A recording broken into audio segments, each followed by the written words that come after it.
اللہ کا نام لے کر جو بڑا مہربان نہایت رحم والا ہے۔ ایک سورہ ہے جس کو ہم نے نازل کیا اور اس کے احکام کو فرض کر دیا اور اس میں صاف صاف آیتیں نازل کی تاکہ تم یاد رکھو۔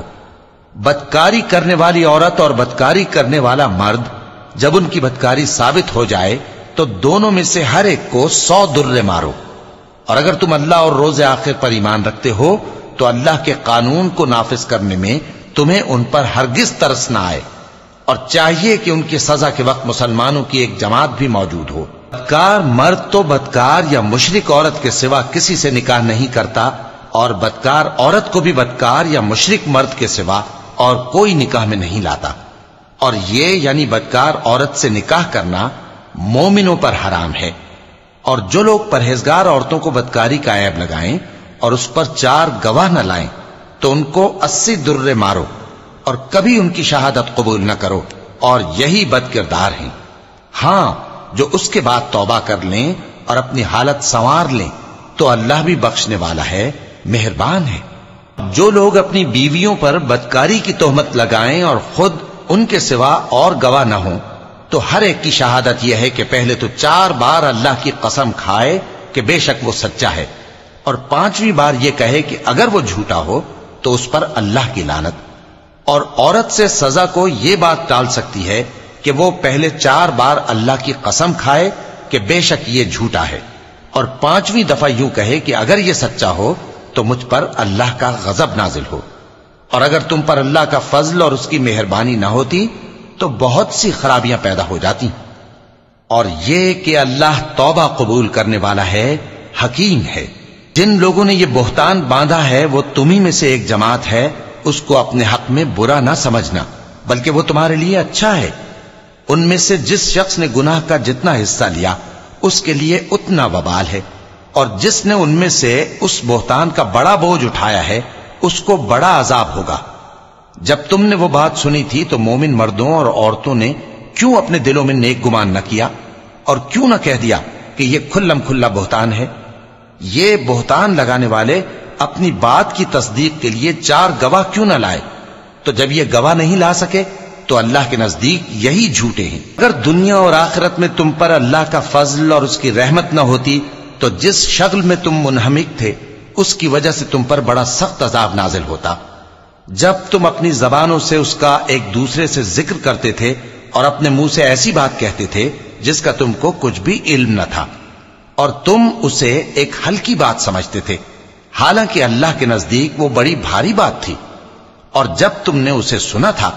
تو کیوں نہ کہہ دیا کہ ہمیں شایع نہیں کہ ایسی بات زبان پر لائیں؟ پروردگار تو پاک ہے، یہ تو بہت بڑا بہتان ہے۔ اللہ تمہیں نصیحت کرتا ہے کہ اگر مومن ہو تو پھر کبھی ایسا کام نہ کرنا، اور اللہ تمہارے سمجھانے کے لیے اپنی آیتیں کھول کھول کر بیان فرماتا ہے، اور اللہ جاننے والا ہے، حکمت والا ہے۔ جو لوگ اس بات کو پسند کرتے ہیں کہ مومنوں میں بے حیائی یعنی تہمت بدکاری کی خبر پھیلے، ان کو دنیا اور آخرت میں دکھ دینے والا عذاب ہوگا، اور اللہ جانتا ہے اور تم نہیں جانتے۔ اور اگر تم پر اللہ کا فضل اور اس کی رحمت نہ ہوتی تو کیا کچھ نہ ہوتا، مگر وہ کریم ہے، اور یہ کہ اللہ نہایت مہربان ہے، رحیم ہے۔ مومنوں، شیطان کے قدموں پر نہ چلنا، اور جو شخص شیطان کے قدموں پر چلے گا تو شیطان تو بے حیائی کی باتیں اور برے کام ہی بتائے گا۔ اور اگر تم پر اللہ کا فضل اور اس کی مہربانی نہ ہوتی تو ایک شخص بھی تم میں پاک نہ ہو سکتا، مگر اللہ جس کو چاہتا ہے پاک کر دیتا ہے، اور اللہ سننے والا ہے، جاننے والا ہے۔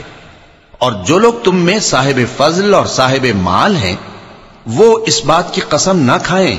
کہ رشتہ داروں اور محتاجوں اور وطن چھوڑ جانے والوں کو کچھ نہیں دیں گے، اور ان کو چاہیے کہ معاف کر دیں اور درگزر کریں۔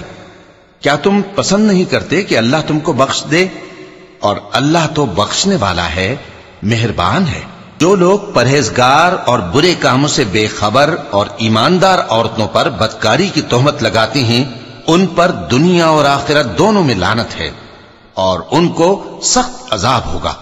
یعنی قیامت کے روز جس دن ان کی زبانیں اور ہاتھ اور پاؤں سب ان کے کاموں کی گواہی دیں گے۔ اس دن اللہ ان کو ان کے اعمال کا پورا پورا اور ٹھیک ٹھیک بدلہ دے گا، اور ان کو معلوم ہو جائے گا کہ اللہ برحق اور حق کو ظاہر کرنے والا ہے۔ ناپاک عورتیں ناپاک مردوں کے لیے ہیں اور ناپاک مرد ناپاک عورتوں کے لیے، اور پاک عورتیں پاک مردوں کے لیے ہیں اور پاک مرد پاک عورتوں کے لیے۔ یہ پاک لوگ ان جھوٹوں کی باتوں سے بری ہیں اور ان کے لیے بخشش اور نیک روزی ہے۔ مومنوں، اپنے گھروں کے سوا دوسرے لوگوں کے گھروں میں گھر والوں سے اجازت لیے اور ان کو سلام کیے بغیر داخل نہ ہوا کرو،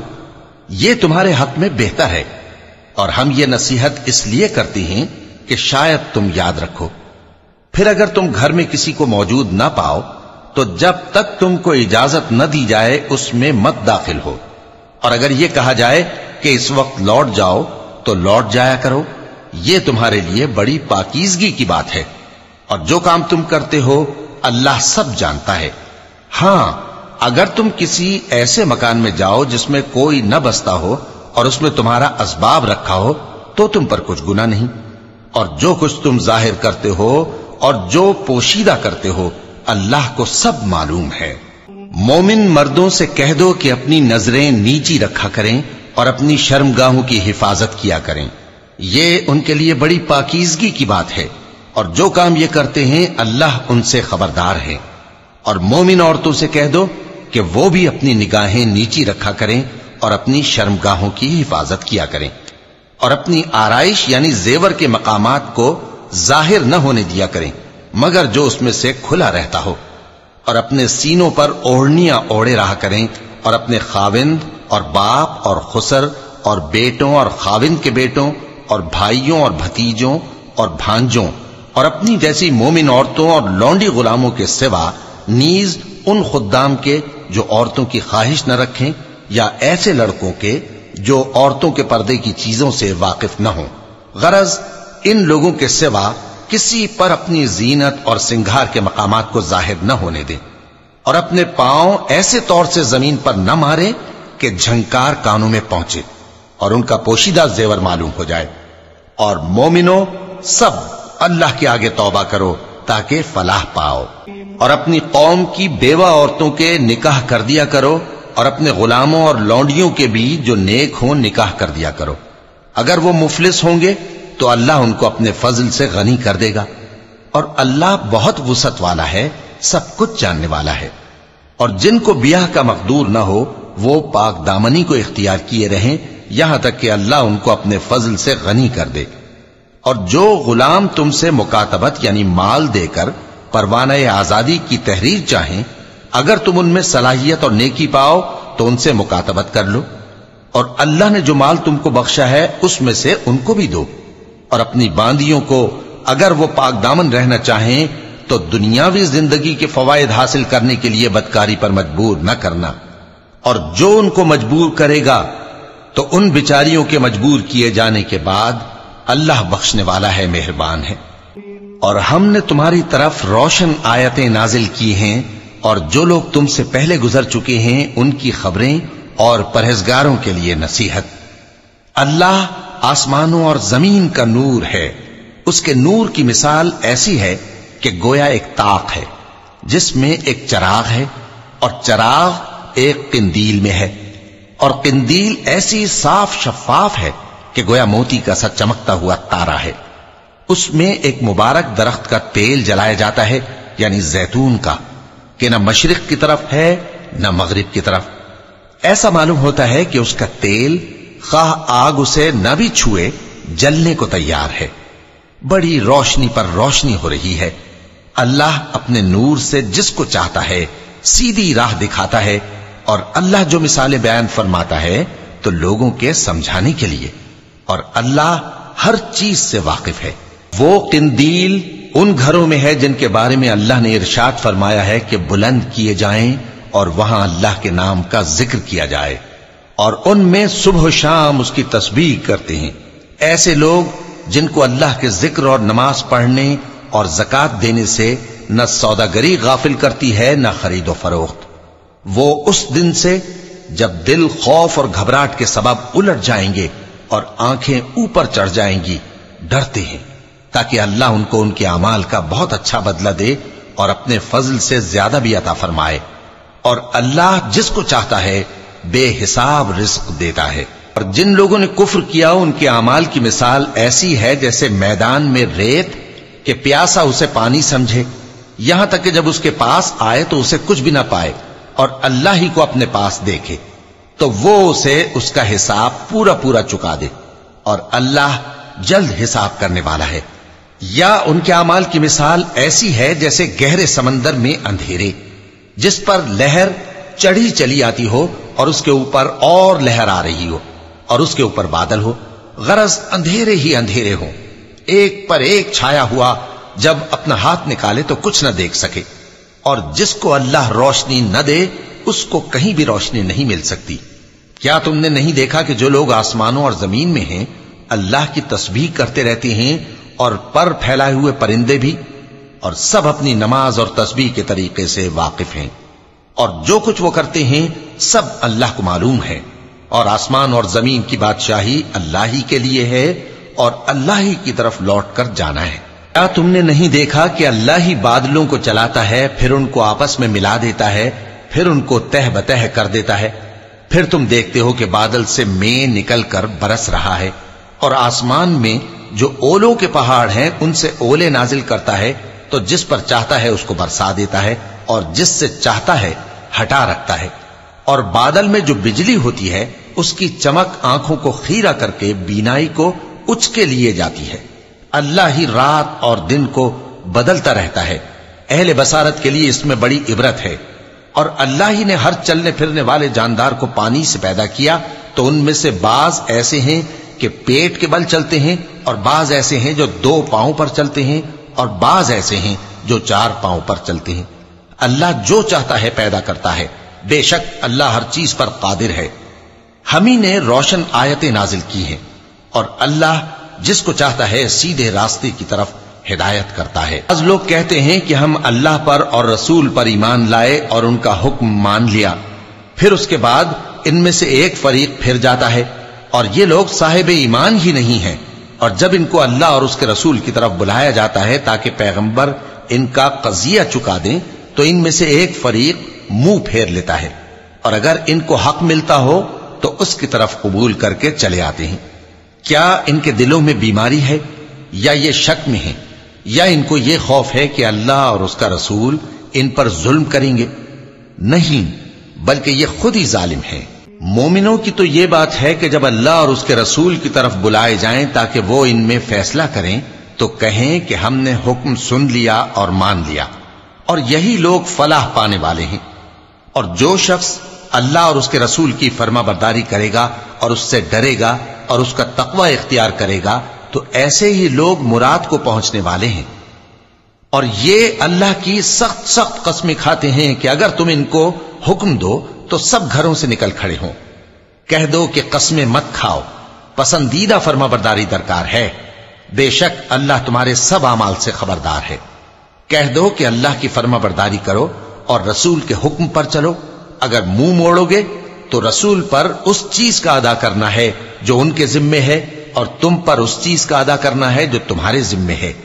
اور اگر تم ان کے فرمان پر چلو گے تو سیدھا رستہ پالو گے، اور رسول کے ذمے تو صاف صاف پہنچا دینا ہے۔ جو لوگ تم میں سے ایمان لائے اور نیک کام کرتے رہے ان سے اللہ کا وعدہ ہے کہ ان کو ملک کا حاکم بنا دے گا،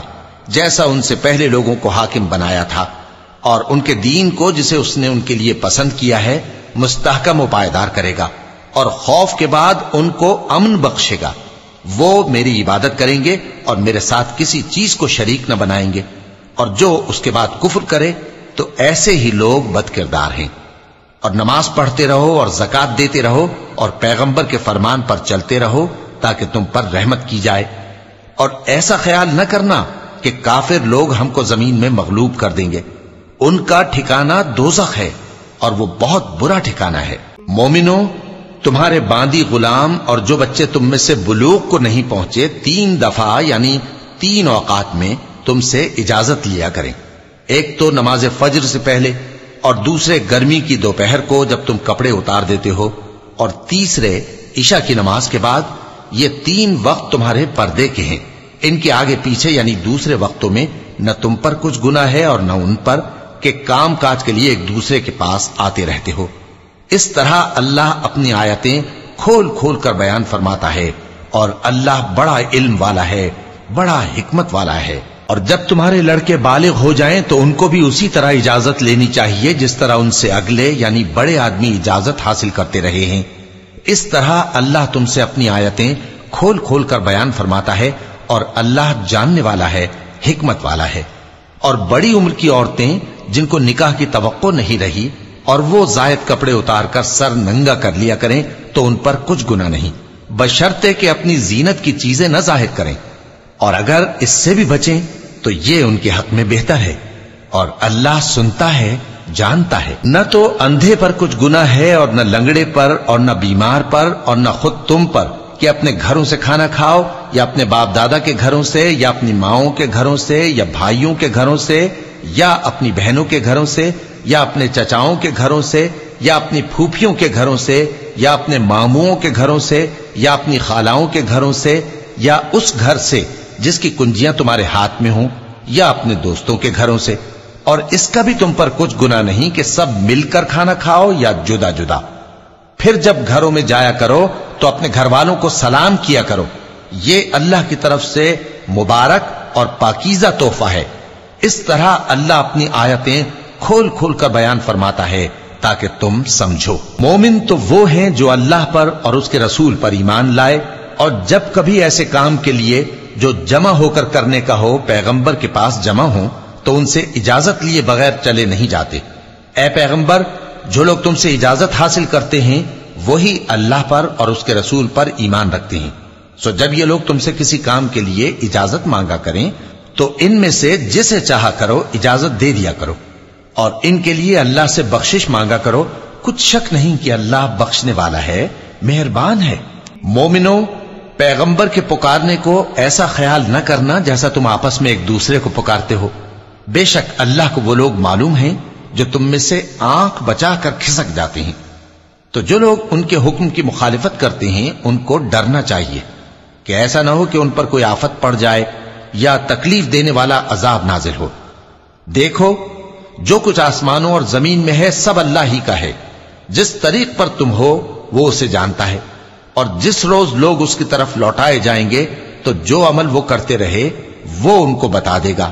اور اللہ ہر چیز سے واقف ہے۔